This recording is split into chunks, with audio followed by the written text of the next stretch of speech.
Welcome to Bike Week Radio Show. Powered by Geico. 15 minutes can save you 15% or more on motorcycle insurance. Bike Week Radio Show with six-time AMA champion and Motorcycle Hall of Famer Broc Glover, Bobby Wooldridge, Paul Carruthers, and Scott Cox. It's Bike Week Radio Show on San Diego's sports leader, the mighty 1090. Good morning and welcome into Bike Week Radio Show on San Diego Sports Leader, the mighty 1090.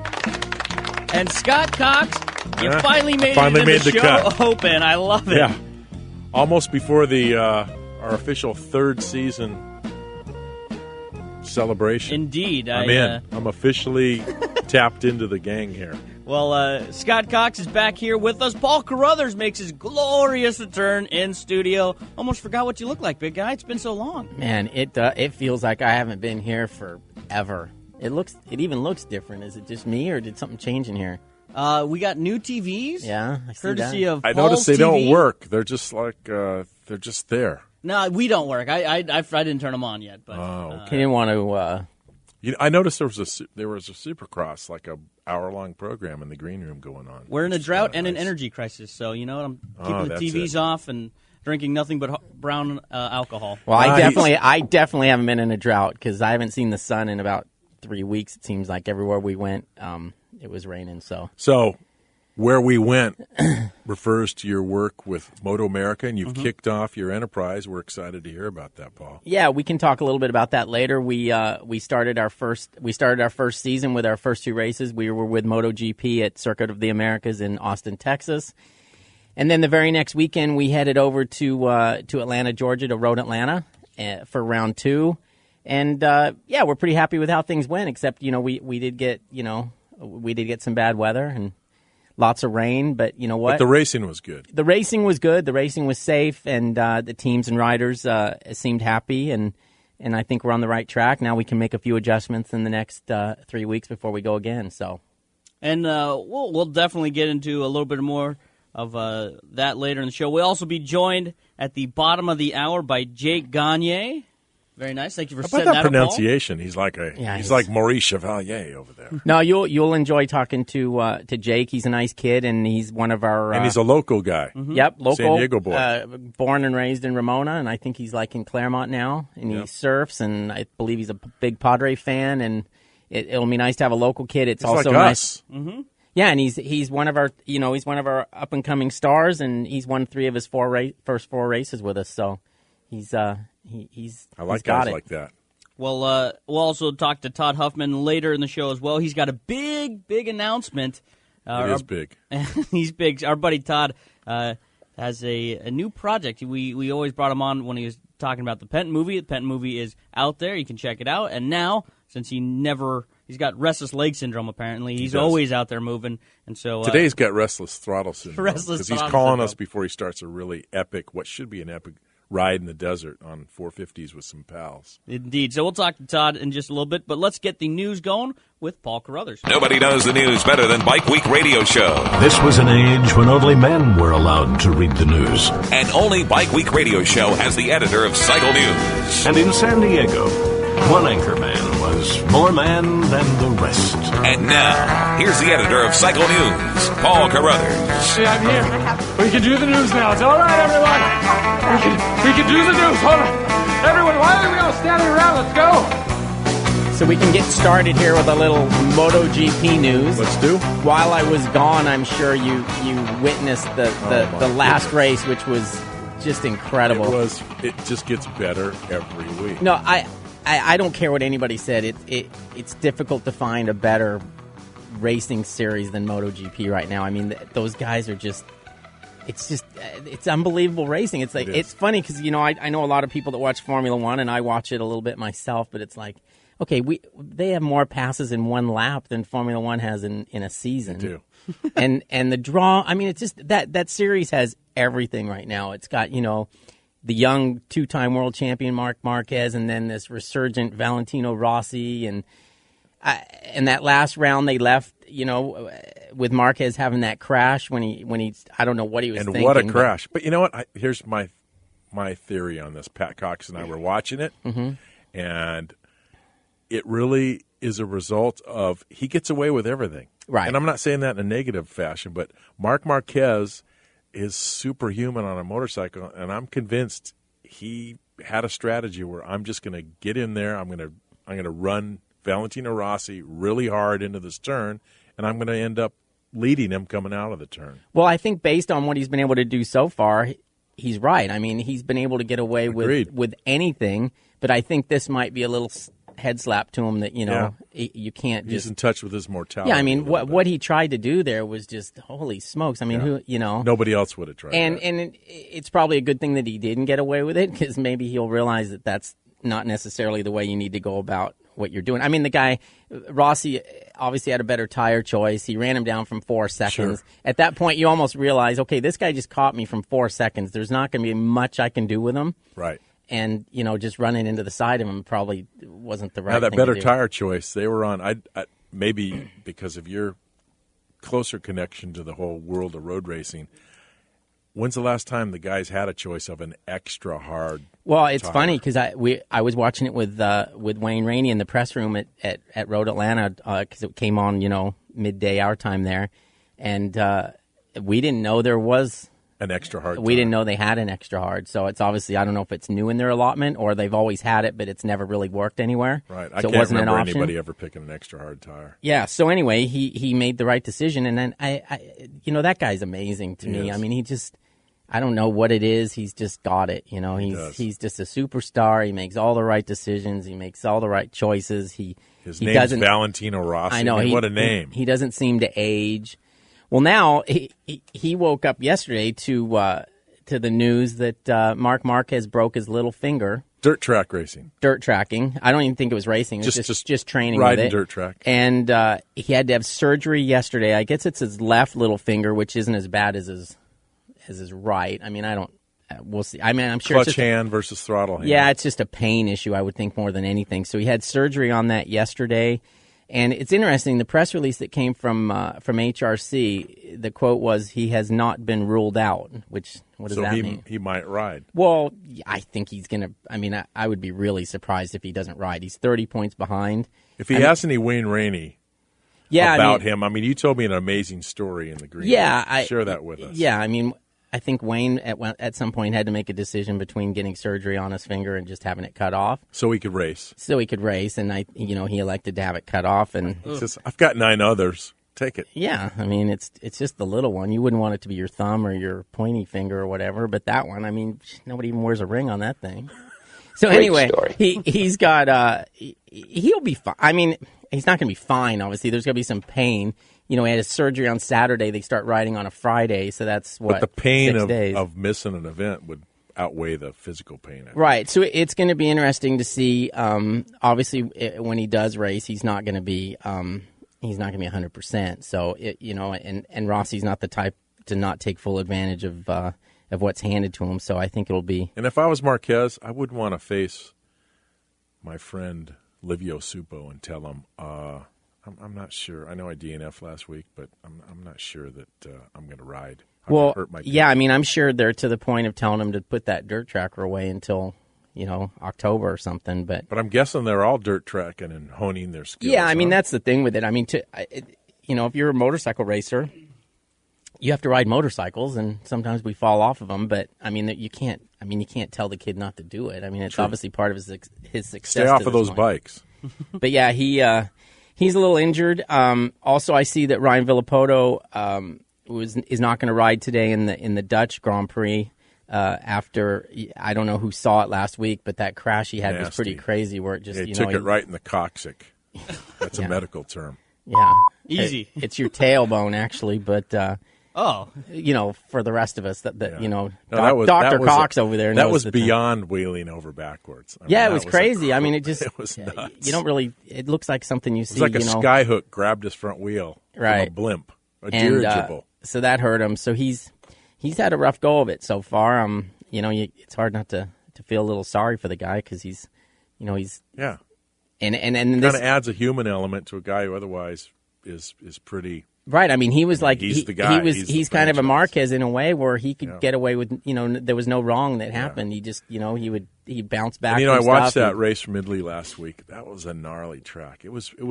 I love these elevation change tracks. We've got Glen Helen where our outdoor series will start in a couple of weeks, but this track they ran in Italy last week for the MXGP, it's like on the side of a mountain, and it's just gnarly. It was impressive watching those guys charge it as hard as they did.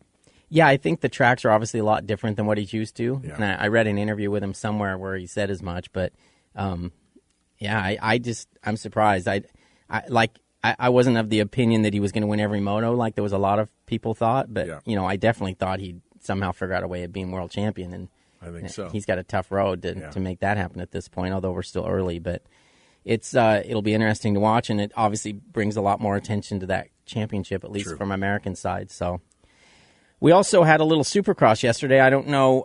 Midday. Yeah, and it's funny. I don't know if it's just because I've been out of the loop or whatever with my traveling, and I didn't even realize that it was a day race. Fortunately, I was just kind of on the couch, not doing much. From the Meadowlands. Yeah, so Broc I was sent me a photo from the Meadowlands, and it looked beautiful. It was sunny. Yeah, it was just kind of odd to watch it on TV.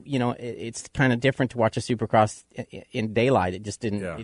It seemed like It was different. Yeah, it was different. So apparently they did that in order to they were able to run live on Fox Sports, not Fox Sports 1 or 2, but actually Fox Sports, which is a big deal because it obviously puts them in front of a lot more people. It was good to see, speaking of injuries, Marvin Musquin, who's had a tough go of it, with some injuries, and he was finally able to come back and have a hell of a season, and he was able to wrap up the 250 East title yesterday, and he did so in championship-winning fashion. Yeah, and he had to fight for it, too. Yeah, I mean, there was a point in the race when you're like, okay, he's just going to get second, and who could blame him, but he obviously had the speed over Bogle, and just decided, you know what, I can win, so I will, and he what did. What a nice guy. I mean, if you had to pick a guy and say, just on friendliness and engagement alone, who would you like to win? I mean, it'd be hard to rule out Marvin Musquin. Yeah, and it was nice on the podium. They had his wife up there and everything, and they were talking about what he's kind of been through and how hard he works and things like that. So it's always nice to see somebody that puts in that much work and effort, especially to come back from an injury to get a championship like that. So good job for him. Good job to him and the guys at KTM. You just can't deny the fact that they're all in. No, and with working for Roger DeCoster, I'm happy for Roger DeCoster that he's got two significant championships that he's added to his sizable trophy chest right now with Marvin yesterday and with Ryan Dungey. A couple of races ago. No, they've done everything right, and I think it just shows that you get the right people and you get people that know what they're doing, and ultimately you're going to have a lot of success. Can't wait for the outdoor season to start. Yeah, it should be cool. It that's what's kind of good about Supercross and Motocross. You get that fresh start, and everybody, everybody go in a couple of weeks. We all start at Glen Helen, and they all think they're going to have a chance of winning, and then it kind of weeds itself out as we go forward. But at least it gives everyone a fresh start. We still have a race. There's still a Supercross race. I know, True. Big one. The big deal. It's in Las Vegas next week. I can't imagine what they have to pay for hotel rooms. $500. I talked to that's right. Mike Garvin, who's involved in like Karen Hound, a lot of the Big Six events, and he was telling me earlier this week trying to get rooms for his son's race, and he's really involved in organizing some of the off-road races. So they have a race at Prim next weekend, and he said the rooms are like anywhere near Las Vegas, they're $500. There's the Holyfield Pacquiao fight is next week. Not Holyfield though, is it? Pacquiao Mayweather. Yeah. Oh, I'm sorry, Holyfield. I mean, if Holyfield's getting in the rink, I've got Holyfield. I'll pay the $500. Yeah. No, sorry about that. Mayweather. No wonder my wife looked at me crazy, like what? But we've got that fight. And then we've got the Supercross finale, and there's a third event happening in town next week. Come on, Bobby, you're the Vegas expert. What's happening there? Bobby's wedding. But as a result, the rooms anywhere in that, drivable area, the rooms are to the moon. Yeah, I think you're probably better off just making a day trip out of it. You drive Probably. to Vegas and the race ends and you and your buddy switch off and you drive back. Well, luckily, the Supercross schedule came out before they announced the fight. And so maybe if people were smart and planned ahead, they might have gotten lucky and Who plans ahead? Look at him. I've never done it, but no, there's no planning ahead. What are you, crazy? But people I know do, and that's all about it's all about. I'm sure somewhere people groom themselves before they go on a Sunday morning radio show too, but nobody we know. Not us. Anyhow, 450s in Vegas. No, not Vegas. New York. New Jersey. Eli Tomac showed, what we thought he'd show more of this year. He got a slightly better start. Yeah, I think he was about fifth, but he just charged forward, and there was no doubt who was the fastest guy on the track, and he took it to him, and that was his third win of the year. Rumor has it that he's going to Kawasaki for next season, which obviously will be a good move for them, and more than likely a good move for him. It's kind of cool to see. You don't want to see a team like Kawasaki that's had so much success suddenly fall off the radar, which is what they kind of did this year with the 450 class. So Tomac beat Cole Seeley and newly crowned two-time champion Ryan Dungey, who he also looked quick. I think there was a point there where he was charging through, and you thought, oh, maybe he's gonna catch up a bit. But I think there was some lappers and stuff, and he's a smart enough guy to realize at this point third place wasn't so bad. So that's about it on the news front. I don't know if you guys have any questions or anything, but that's not just it on the news front. We hit on it slightly at the beginning of the show about where you've been the last couple weeks as you guys launched the MotoAmerica series. But I'm sure I can't imagine the work that you've put in the last couple weeks in prepping for those events, because you're starting a new series. And so, my goodness, my friend, have you slept at all? Have you caught up on sleep yet? Yeah, I've been good since I've gotten home. It's it's right back to busy work at the office because we had those first two events, and there wasn't really any time to make any sort of adjustments between the two, so we were kind of had what we had. And now it gives us an opportunity now with 3 weeks before our next race in Virginia to make some adjustments and do some things. And I'll be a little bit better prepared for what I have to do now that I've actually been through two races. And again, hopefully we get some better weather. I've been covering the AMA Superbike series for a long time, and I don't believe that we've ever had a race where there was, Friday, Saturday, and Sunday all had rain. It wasn't constant rain, but I don't think those guys, I might be wrong, but I'm not sure that they ever got a completely dry racetrack, which, in a way, it gives them a lot, and we'll talk to Jacob Gagne about this later, but it also training. Yeah, it gives them a lot of experience of riding in difficult conditions, and it's like anything else. If you go to work every day and things are a little difficult, it sure makes it easy when things are easy. So, I'm hoping that's the same for us as well. We kind of faced in our first 2 weeks. We raced with Dorna at the MotoGP, which presents some issues itself because you're on their schedule, and when they had some weather issues or some delay issues, I don't know if you saw the dog run on the track. Yeah. Which the dog, it's funny enough, the dog now has his own Twitter feed. The Coda dog, I think it's called. But when they have some delays and things like that, the fastest way for them to catch up on their schedule is to eliminate our practice sessions. So they did that a couple of times. They don't need practice. So it was nice to get to Road Atlanta, where it was our track, it was our paddock, it was our press room, it was fully our event. So we were able to. I sensed a little bit more relaxed atmosphere from the teams and the riders because we weren't hard pressed against doing things that call your own shots. Exactly. So I think we had weather aside, it was a good race. The racing's been really good in every class, and. I think we made all the right decisions, and all the little things that go wrong and not necessarily noticeable by everybody. But I think the main thing is the teams and the riders are happy. We were able to produce safe events. I think the riders have a lot of trust in the decisions that we make, as far as not sending them out when they shouldn't be out there, and. It worked out well on the Sunday. There was a point on Sunday at Road Atlanta where I was like, there's no way we're getting these races in. I mean, it was just water Buckets. Flooding the track and mud starting to come on the track. And we took a lap around the racetrack in our rent-a-car with Wayne and Chuck Axlin.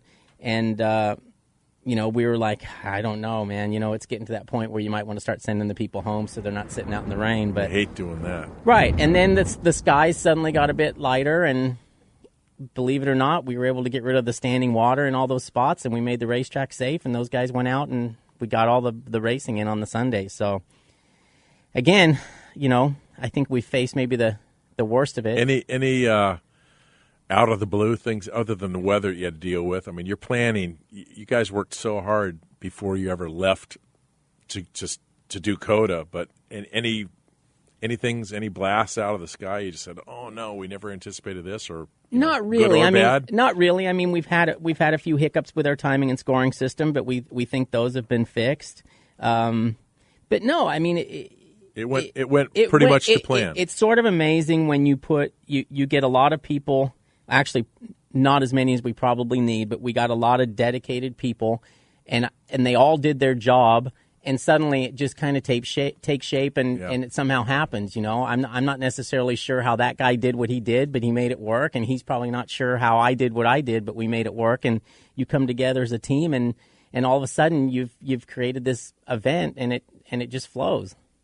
So it's kind of cool to see. It'll get better and more refined week by week. Yeah, and we've got our TV packages started like this afternoon at 2 p.m. our time. You can watch Road Atlanta, and then at 11 o'clock tonight it'll re-air for those who have something to do today. And the TV shows, I mean, that's a work in progress as well. I mean, we're a week delayed on those, and so they're sort of they kind of have to be more of a review type show. I mean, There's people that are saying, "Oh, why can't we have every lap?" Well, you can't. You can. I mean, It's an hour show, and we've got 4, sometimes 5 classes. Yeah. So it has to be a bit of a highlight package that we kind of have to featureize a bit, because if it's a week late and everybody kind of knows what happened anyway.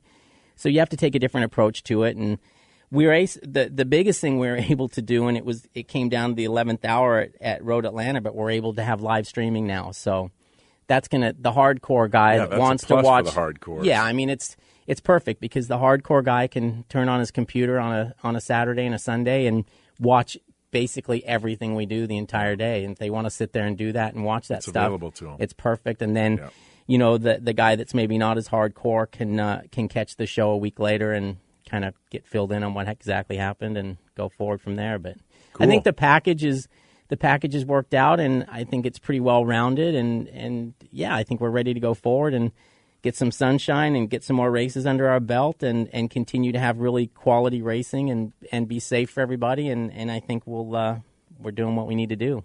Well, we'll continue the conversation next with Jacob Gagne. We'll get the writer's perspective of what it was like out there on the wet track. But I already paid him to say how good it was, so I think we'll be okay. You probably paid him to say how much he loved the media support. He's probably, it's the greatest greatest media guy he's ever worked with. Well, we'll come back here with Jacob Gagne in 1 second. But here, once again, is one of those helpful writing hints from our good friends at Russ Brown Motorcycle Attorneys. Russ Brown Motorcycle Attorneys have been representing riders for decades. And here's Chuck Coro from Russ Brown Motorcycle Attorneys to provide you with a helpful writing hint.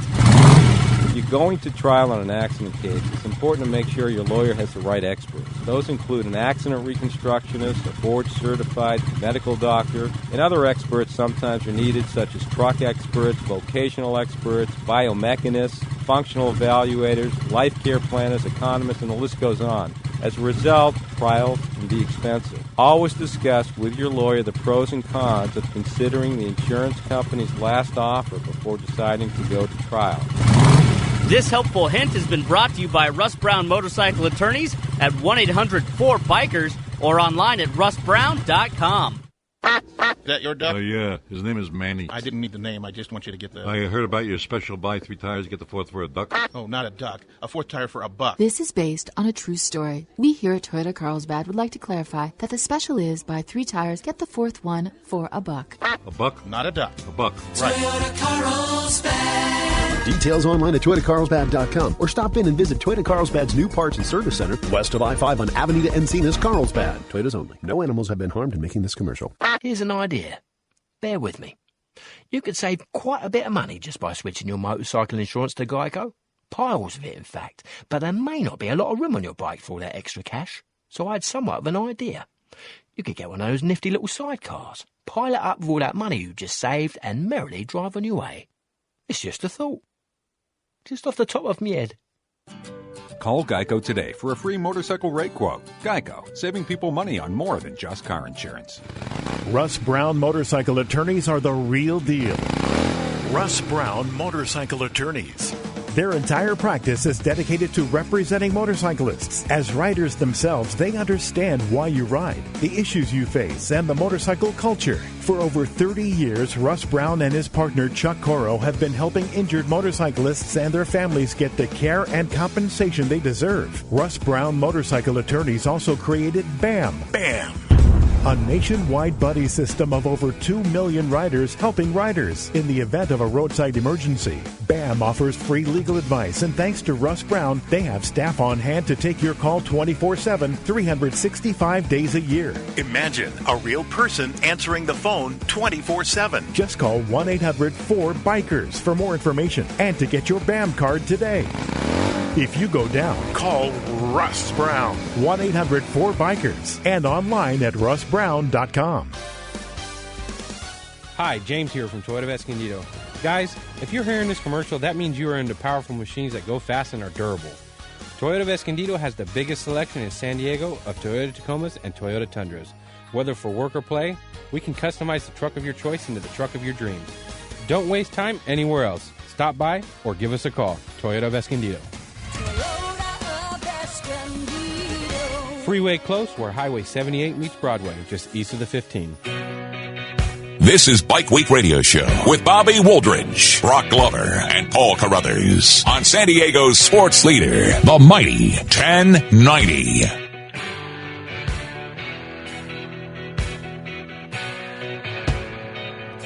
Welcome back, Bike Week Radio Show, San Diego sports leader, the mighty 1090. Special shout out to those listening on the brand new Bike Week Radio Show smartphone app. Take Bike Week Radio Show with you anywhere you go, in the car, to the gym. On your motorcycle, but motorcycle. Do it responsibly. Indeed. And so also follow us on the Facebook page. One of the best ways to keep in touch with the show is through the Bike Week Radio Show Facebook page. And we love interacting with you guys. Plus, Bike Week Radio Show always getting the inside knowledge. And we just have a little breaking news. We got it from one of our app fans, in fact. Mm-hmm. Scott Wallenberg, head of the Bike Week Radio Show Orchestra, just sent me a message and reminding me, not that I could be reminded because I didn't know it before he sent it to me, that Marvin Muscan has re-signed to ride KTMs for the next 2 seasons, and he is moving up to the 450 class. So, you know, big weekend, big day for Marvin Muscan. Congratulations to he and his wife, and looking forward to him on the big bikes. All righty, very good. Also, let's head out to the hotline right now. Jake Gagne awaits us. You can follow him on Twitter at Jake Gagne. Jake, good morning. Morning, guys. How's it going? Thanks for having me on. Of course. And Jake, San Diego kid, representing the 760. Always appreciate having our San Diego own right here. And just tell us a little bit about the last couple weeks for you guys, and maybe a little bit of dirt on Paul Carruthers if you get a chance, too. Yeah, we've had a crazy last couple weeks. You know, we finally had that first round in Texas at COTA alongside the MotoGP race a few weeks ago, and that was the first race weekend for MotoAmerica, so everybody was really excited. I think, you know, we've been waiting all off season for that, and it went really, really well. We had some crazy weather. We had a little bit of rain and a little bit of sunshine, but turned out to be a great weekend there, and you know, we got some good races in, and we got a few Superstock wins, so we were happy with that. And then the very next weekend at Road Atlanta, we got into some more rain, but it was awesome. That track is one of my favorites too, and we got a few good races in the rain. I had a few crashes there, but it was a little bit up and down weekend. But the first 2 races of MotoAmerica have been amazing, and I just can't wait for Virginia now. See that? I slipped the guy a little money, and he said Bam. everything You perfect. coached him up on perfectly. fire. So Jake has won 3 of our first 4 Superstock 1000 events, which this year we run Superstock 1000 with the Superbike. So Yep. they run, they're scored separately, but they run in one race. Side by side. And Jake's actually been able to put his Superstock bike, he qualified 3rd overall at COTA, which showed how fast the kid is. It also showed how well those rules work because the bikes aren't that far off. I mean, Right. the Superbike's a full-blown Superbike, but the Superstock bikes these days are pretty damn good. And Jake's been able to run with those guys at the front with the Superbike. Jake, is it somewhat, I mean, I could kind of see the good and the bad of it. I mean, you've kind of got this carrot on the stick, but then I think at Road Atlanta a couple of times you got a little you got a little close to the carrot and maybe it bit you a little bit. I know you had a couple of crashes there, but is it hard to not want to go for those guys and realize, hey, sometimes I need to sit back and just make sure I win the Superstock class?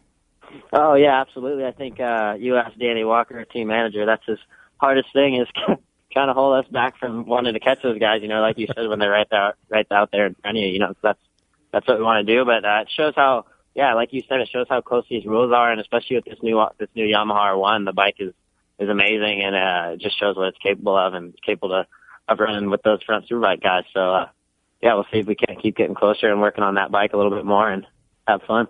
Now, are you running the R1 or the R1M, Jake?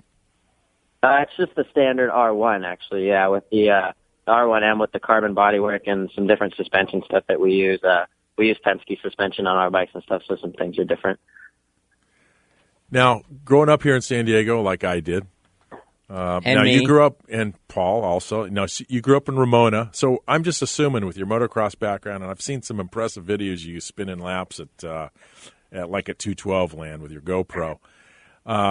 Verona Oaks guy, did you race up there? Give us a little background on your knobby tire history here in San Diego. Oh yeah, I lived right over the hill from Verona, and I grew up there. I was there every weekend from when I was 5 to when I was 10, probably. Yeah, that's where I grew up racing every weekend. Me and my dad were there, so it was only 5 minutes away, right over the hill. So you had some success running some of the mini nationals and Loretta-Lynn's, and I think Paul told me that you've maybe as late as, when was it, Paul? Like 2005, 2006. You were pursuing that. Yeah.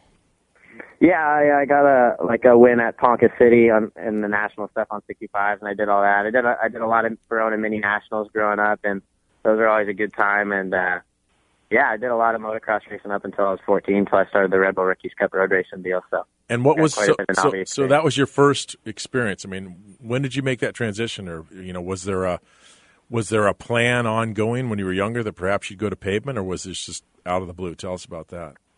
No, it was completely out of the blue. My dad had just heard about the Red Bull Rookies Cup from a friend of his, and he signed me up and for the tryouts, and I didn't really think anything of it. And then before we knew it, we got the call and we got invited, so we flew out to Barber in Alabama and went to the tryout, and somehow I guess I figured it out and made it to the Red Bull Rookies Cup. So that kind of changed all our plans, really. So that was the first time you'd actually ridden on the pavement, right? Yeah, that was my first time, so I honestly had no idea what I was doing, I thought. But I think, we made definitely made a lot of improvement from the beginning to the end of the weekend. So I think that was what was biggest. I think I drug my knee once, too, so that was cool. So when you were growing up and you're racing motocrosses, are your racing heroes at that point? Are they motocrossers? Yeah, I mean, like I said, I grew up with the motocross thing, and I looked up to guys like Jeremy McGrath and, Carmichael and Billy Linovich and a bunch of those guys. Very cool. Incredible. Okay, he also surfs, right? I mean, that's one of your passions. Yeah, I mean, living in San Diego, the weather's always nice, and there's always surfing. We get pretty good waves, so I started surfing probably like 5 years ago, and it's just amazing. It's a super fun sport. It's kind of, it's like nothing else, so it's always fun. It's a good workout too. So for a San Diego guy like Paul, like myself, I mean, getting onto a motocross bike or an off-road bike, running Baja and stuff seems very natural, easily accessible. But I'm going to assume, Jake, correct me if I'm wrong, I mean, you have aspirations. Someday you'd like to be there banging bars with Valentino Rossi and guys like Marc Marquez.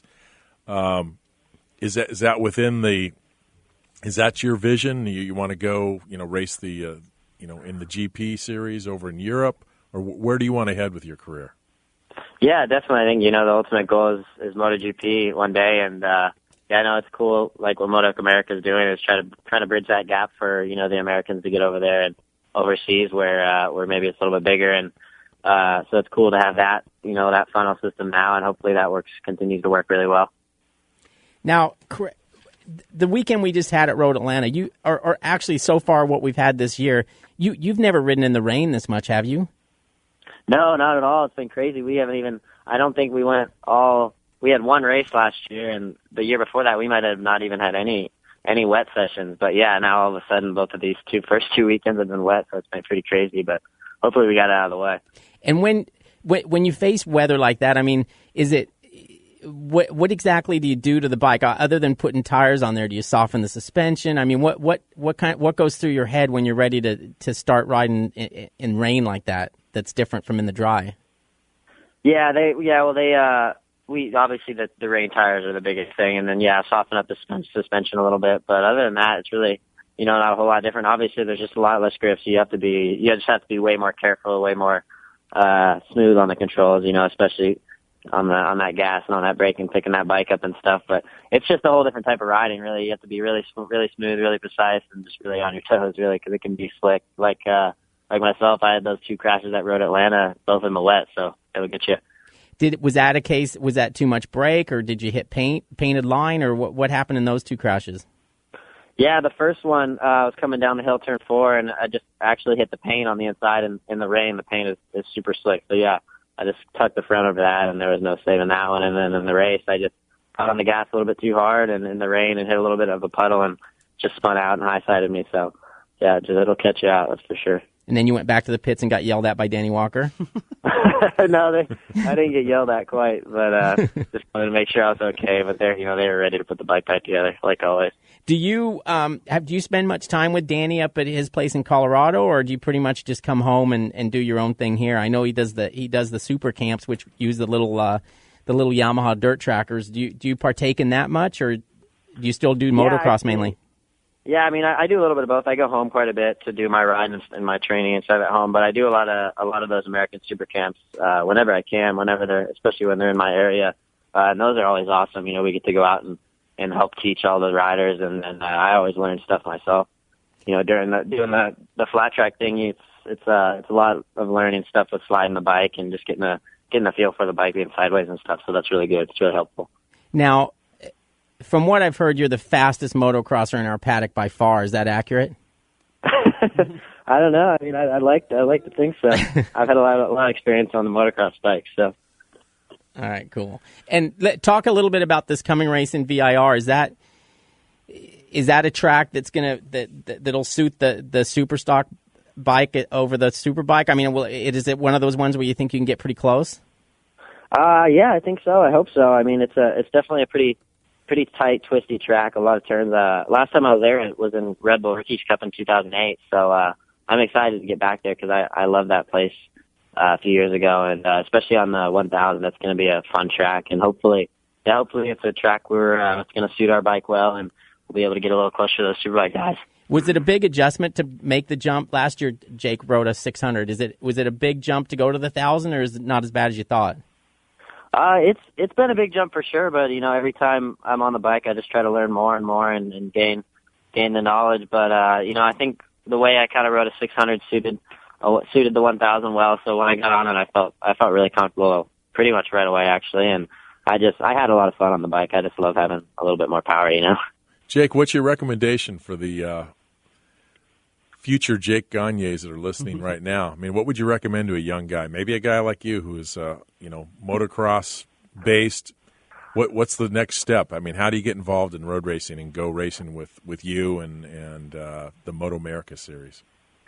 Just keep putting in the work and keep getting your riding in, and having programs like the new KTM 390 Cup and things like that to bring in the kids is really awesome, because that's something similar to what brought me into the sport with the Rebel Rookies Cup. So I think hopefully, we can get some kids out there, some young talent out there on those bikes, and that'll always be a fun class to watch, kind of similar to how it was with the Rookies Cup back for us. So, hopefully that's a good way to get into it, especially with this MotoAmerica series, to get into that, and nice little entry class. Well, Jake Gagne, everybody out there can follow him on Twitter at Jake Gagne. San Diego kid, before I cut you loose, one last question. Since you're a San Diego kid, what's your favorite burrito spot here in town? Oh, that changes all the time, but Cotihan on Boulevard down the street from me is usually my spot. See. Can't go wrong with that one. Well, let's see if we can get them a sponsorship for Jake. Jake, good stuff, buddy. We'll catch you next time here on the Bike Week Radio Show. Thanks, Jake. We'll see you in a couple of weeks.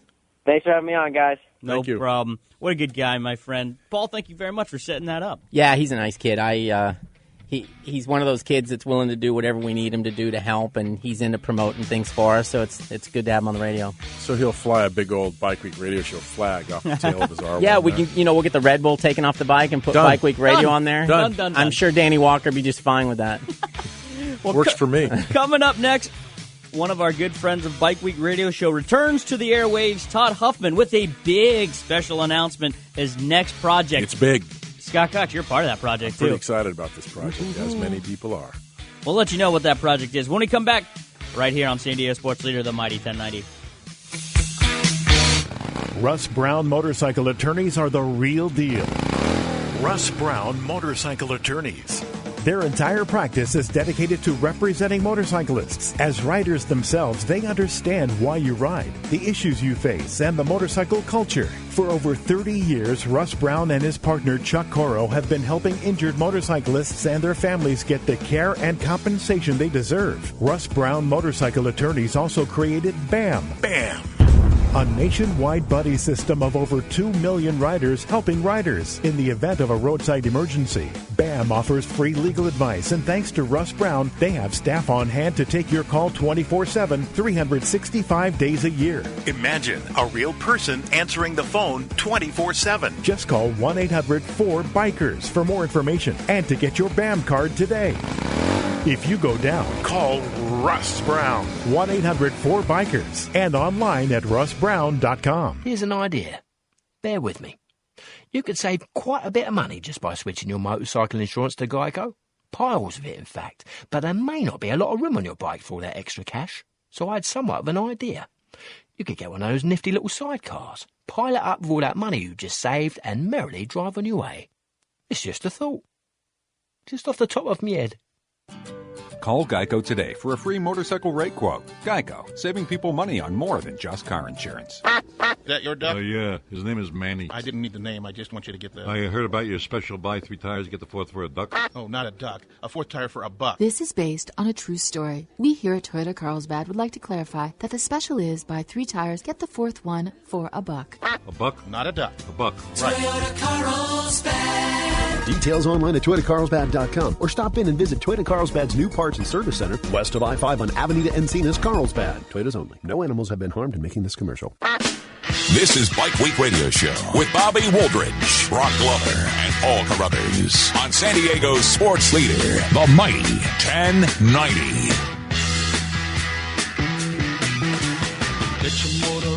Welcome back to Bike Week Radio Show, San Diego sports leader, the Mighty 1090. If you missed any of that Jake Gagne interview, shame on you. But don't worry, we'll take care of you. Just head to BikeWeekRadioshow.com. You can check out the podcast, or if you just want to check out the interview, you can also download Bike Week Radio Show smartphone app, and you can check out the podcast right there. But let's head to the hotline one more time. Good buddy and friend of the show, Mr. Todd Huffman, has a brand new project he wants to talk about. Todd, good morning. Good morning, guys. What's shaking? Toddster, where are you? You're not here in studio with us, and I know you're out to do something fun on a motorcycle. I am headed down the 10 freeway towards the Salton Sea to get on my Honda 450X and ride to Blythe. To Blythe. Be careful out there. I've been there a time or two, but I wish I was with you. But we've got a radio show to do, don't we, Bobby? Indeed. Toddster, I've been telling the guys about a project you and I have been working on literally for years. I'm excited about it. I know you're excited about it. And as we've whispered sweet nothings to a few friends, people are pretty pumped about it. Why don't you go ahead and I'll let you do the reveal. Well, back in 2010, our good friend Vinny Manzak brought back the Catalina Grand Prix to the island after 50 I remember that. years. Do you remember that? I was slightly around there for that, yeah. And as we all know, it was a hell of a good time and great racing and just a once-in-a-lifetime experience for everybody who was on the island, whether you're riding a motorcycle or not. And we were there working on another project and shot a whole crap load of stuff. Like a movie load? Like a movie load. Yeah, and it's been sitting around for almost 5 years, and we decided to say, heck, let's make a movie. I think that's a fine idea. I was there working with Vinny Van Zach, for more than a year leading up to the December 2010 Day of Infamy, December 4th, 2010, when after 52 years, the Catalina Grand Prix returned to that island. What is it, 26 miles across the sea? Is that how the song goes, yeah. So why now? What's happening now? You've shot all the footage, but tell us about the process. The race, the race itself that weekend, is probably 80% of the movie, but there's all kinds of great history of the race and the island leading up to 2010 and actually leading up to 1958 when it ceased to run out since 1951. So we're going to have a great little movie that's going to talk about the history of course, the island and the race itself back in the day, and have lots of great interviews with a lot of those fine racers and people that made it happen back then, and then bridge up to 2010 and all of our good friends who were there that weekend, Ricky Johnson and Johnny Campbell, and of course, something we've learned since 2010 and are going to really highlight it in the movie is that was Malcolm Smith's last race, 2010 Catalina Grand Prix. Now, as I recall, correct me if I'm wrong, Malcolm was at another event, chartered, I think, a private plane to fly he and his family, his son Alexander, and his daughter Ashley, and they came over in the middle of the night or wee hours of the morning. Run that down for us. Well, so Alexander was doing, I think, the Ducati Enduro the day before on Saturday. That was it. Yes. And they were supposed to take a plane at night to Catalina, so Malcolm and Alexander can race the next day at Catalina. But the weather was so bad that they had to take the early boat over. And, it just so happened that we had a camera operator coming over that day, too, on the exact same boat. So we got all this great footage of Malcolm and Alexander on the boat headed towards Catalina, Malcolm's last race. So it's really cool. And when we saw this footage, we went, oh, my God, this is awesome. And at the time, were you aware this was going to be his last race? Was anybody aware? I don't think anybody knew at the time. I don't even think Malcolm knew. So it's just worked out that way, and we were there and we got it. So. And Todd, how much footage do you have and how much do you need to condense? So how much basically editing are you going to have to go through here?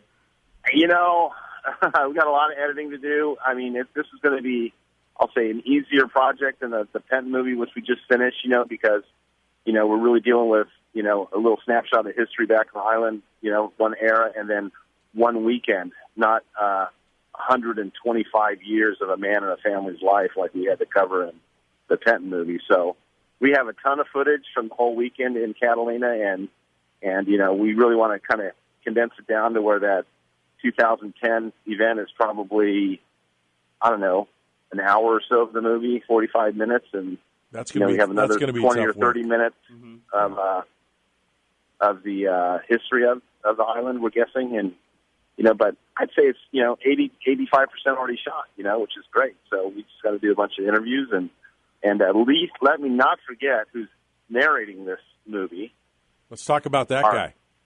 Yeah. Somebody people might know, our good friend, Supercross, motocross legend, Ironman triathlon legend, ESPN Supercross announcer legend, David Bailey is going to be our narrator for this movie. So we're really excited to have David involved too. So cool. Well, Todd, I know it's going to be done when it's done, but if you had to pick a date when you debut this thing, when would that be?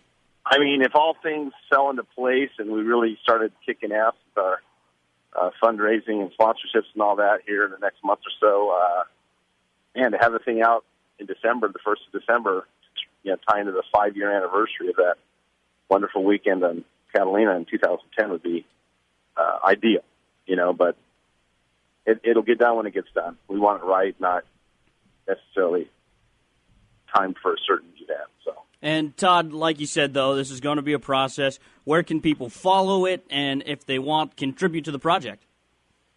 Well, we're just going to launch this officially to the public this week, and We have a Facebook page set up for it, Catalina Grand Prix Movie Facebook. So you can find us there, and we'll have a website up shortly. But Catalina Grand Prix Movie.com is where more people can find out more information too. So we're going to have a small Kickstarter campaign to help out. We'll allow some people to be involved and get some neat goodies like we did with the Penton movie too. So it's a group effort, and we need sponsors. So anybody out there that wants to be involved and be part of this project from a corporate standpoint, branding, etc., we're ready for you. Very cool. And obviously you can follow us on Bike Week Radio Show because we'll be having you back on, Todd, as this project starts to get some legs. We're partnered. Yeah. We're co-producers. Yeah, love it. All right. Thanks, Todd. Take care, buddy. All right, you guys. Bye. Thanks again to Todd Huffman right there. And we were just talking as well before we hit the air in the break and showing off some of our new fashion. Oh, yeah. Talk Talk about in the lab again. French surnames. Gagne. We got fashion. We got a fashion thing going on here. We're sporting new T-shirts. We actually kind of went back to our retro, their logo print. So we've got the vertical Bike Week Radio Show logo on the back between the shoulder blades, and we've got the horizontal, longitudinal logo going across the chest area. And they're nice and soft. They are. Really nice material this time. So I think we should give a few away, Bobby. Yeah, indeed. So we should do it in a contest format. What would you recommend? Well, you know what? We're going to reward our faithful Bike Week Radio Show listeners and those who've been listening and on the Bike Week Radio Show smartphone app or through Mighty 1090's website or just over the radio. If you guys missed the interview with Jake Gagne, Jake said his favorite Mexican burrito spot here in town is blank. So... Oh, good question. They've got to correctly guess. So submit your answers through, you can send them through the smartphone app, the Bike Week Radio Show smartphone app, Facebook or send page, us a Facebook message. Or through the website. And whatever way you can get a hold of us. And we'll send out a handful of these shirts. Indeed. Maybe a big handful. So if you get the answer right, T-shirt coming your way. If you get the answer wrong, shame on you. And check out the podcast, get the answer right, and then resend your answer. Yes. And then we'll send it to you. Do that. And so if you want one of these T-shirts, what was Eric Gagne's favorite Eric Gagne was a Padre pitcher. Eric Gagne. Jake Gagne, pardon me. There you go. I knew that was going to happen. Yeah, as soon as we booked Jake Gagne, I knew I was going to say Eric Gagne at least one time, and I made it all up to about the last 90 seconds of the show without saying it. Hey, I have Pacquiao knocking out Holyfield in the third round. That's a long shot, but I like you. He may nibble an ear. Alrighty, well, we'll be back next Sunday as we recap the Bike Week Radio Show finale of the Supercross season. So, hopefully we'll get Broc Chopper in here on the Bike Week Radio Show Bell Jet Ranger. So perhaps we'll touch base with the Brockster next week. I want to hear how much he paid for his room. No kidding. And that's actually, we should just go crash in Brock's room. Oh yeah, it's a suite. He'd probably be fine with a bunch of us going there too. Yeah, I mean, top floor Caesars. Probably. You know he likes company. And also, one last shout out I have. I am a proud uncle. For the first time, my brother and sister-in-law just had their first kid on Friday. So welcome to the world, Jackson Wooldridge. Jackson. Little Jack. There's a name. And so, and congrats to those grandparents. And congrats to the grandparents as well. Oh, a lot of Mama happy Woo's families. got to be beside us. Oh, we're thrilled. We're thrilled. Beautiful baby boy. And so, no, you will no longer be the favorite. Well, it's neck and neck. But we'll be back next Sunday right here on San Diego Sports Leader, the Mighty 1090. You've been listening to Bike Week Radio Show. Powered by Geico. 15 minutes can save you 15% or more on motorcycle insurance. Join us next week for more Bike Week Radio Show.